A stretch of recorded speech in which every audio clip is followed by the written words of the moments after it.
Students ये सवाल बड़ा ही कंसेप्चुअल है और इसमें 90% बच्चे गलती कर जाते हैं। तो देखिए इस सवाल को कैसा टैकल करते हैं। उससे पहले मैं इस सवाल को एक बार रीड कर देता हूँ। If Avogadro number Na is changed from 6.022 into 10 to the power 23 mole inverse to 6.022 into 10 to the power 20 mole inverse, this would change option A, the mass of 1 mole of carbon, option B, the ratio of chemical species to each other in a balance equation, option C, the ratio of the elements to each other in a compound, and option D, the definition of mass in unit of grams. Okay, let's see कि पहले तो मोल का definition क्या होना चाहिए। 1 मोल is equals to 6.022 into 10 to the power 23 atoms of carbon 12 isotope is equals to 12 gram of carbon 12 isotope. ठीक है, अब ये तो हमारा डेफिनेशन है। अब बात ये समझनी है कि हम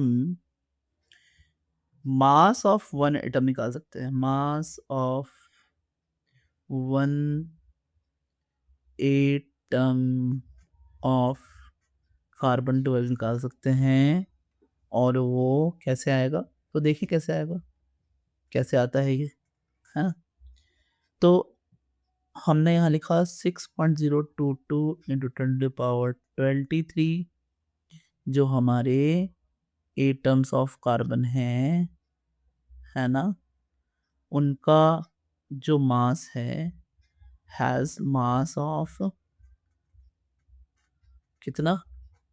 12 ग्राम। सो एक एटम कितना करेगा? है ना? हैज़ मास ऑफ कितना? 12 by 6.022 into 10 to the power 23। देखिए सिंपल सी बात है कि दो चीज़ों का मास अगर 1 किलोग्राम है तो एक चीज़ों का मास 0.5 किलोग्राम होगा।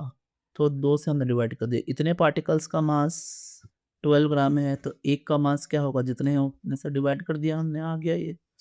अब ये जो मैंने मास निकाला है ना, this mass of one carbon atom is being calculated when Avogadro's number is equals to 6.022 into 10 to the power 23, and now it is being changed from new Avogadro's number, and that is given in the question जो कि है into 10 to the power 20। अब समझिए, अब हम क्या कर सकते हैं? मोलर मास निकाल सकते हैं और मोलर मास निकालने का तरीका ये है कि मास ऑफ वन एटम हो हमारे पास और इनटू एवोगाड्रो नंबर हो, क्योंकि एवोगाड्रो नंबर चेंज हो चुका है।